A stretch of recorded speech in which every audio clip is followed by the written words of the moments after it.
जय श्री कृष्ण। आओ गीता को समझे। हमारे इस कार्यक्रम की श्रेणी में हम आज हमारे महान ग्रंथ श्रीमद् भगवद गीता के पहले अध्याय अर्जुन विषाद योग के चौथे श्लोक को समझने की कोशिश करते हैं। अत्र शूरा महेश्वासा भीमार्जुन समायुधि युयुधानो विराटश्च द्रुपदश्च महारथः। उसका अर्थ है, पांडव सेना को देखते हुए दुर्योधन आगे बोलते हैं कि इस सेना में और भी बड़े बड़े शूरवीर हैं, जैसे कि भीमसेन, अर्जुन जो कि एक योद्धा है, युयुधान, राजा विराट और महाराज द्रुपद जैसे महारथी भी यहाँ है। इस श्लोक का व्यापक अर्थ और परिप्रेक्ष्य को समझने की कोशिश करते हैं। हमने दूसरे और तीसरे श्लोक में जैसे कि देखा कि दुर्योधन ने युद्ध तो मोल लिया था, पर अब युद्ध क्षेत्र में प्रवेश के बाद जब वह उस पल का सामना करने जा रहे हैं, तब जो योद्धा हकीकत में महान थे, उसकी महानता का भास उसे अब होता है और उनके गुणों के विचार मात्र से वह आशंकित हो रहा हो, ऐसा प्रतीत होता है।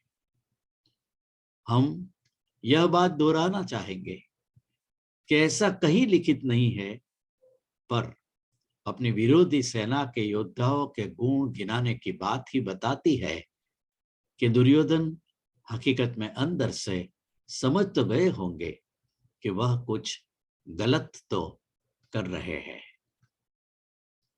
इस श्लोक का मानव जीवन में काफी महत्व है। यह विस्तृत स्वरूप से देखा जाए तो इंसानी स्वभाव कितना विचित्र होता है। दूर के ढोल हमेशा सुहाने लगते हैं, नजदीक आकर बजने लगे तो वह भयावह वातावरण खड़ा कर देते हैं। हम कई बार अपनों के लाख समझाने के बाद भी अपनी जीत से नहीं हटते, और जब तक हमें उस गलत जीत का भास हो, वह इतना बड़ा स्वरूप धारण कर चुकी होती है कि वह हमारे बस में नहीं रहती, और तब हम अपने आप को काफी असहाय महसूस करते हैं।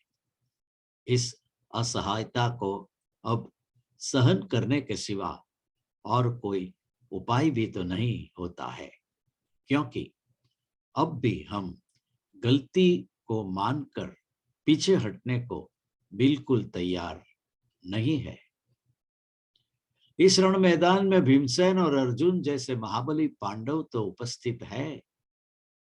उनके उपरांत यहाँ वह जिन योद्धाओं को देख रहा है, वह है युयुधान, जो सात्यकी के नाम से ज्यादा प्रचलित थे।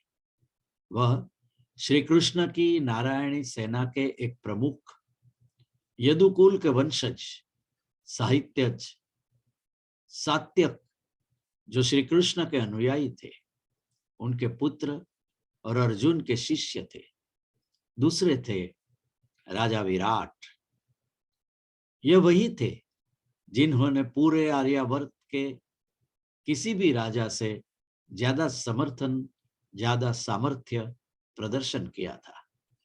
गुप्त वेशधारी पांडवों को रानी द्रौपदी सहित पूरा एक वर्ष अज्ञात काल में अपने राज्य में रखकर यह सामर्थ्य आपने दिखाया था। तो आज हमने श्रीमद् भगवद गीता के अर्जुन विषाद योग के चौथे श्लोक को समझने की कोशिश की। इसका लेखन था अल्पा पुरोहित, बड़ौदा, और उसकी प्रस्तुति की आपके मित्र नरेश कापड़िया ने। कल 5वें श्लोक में आगे बढ़ेंगे। वहां तक जय श्री कृष्ण।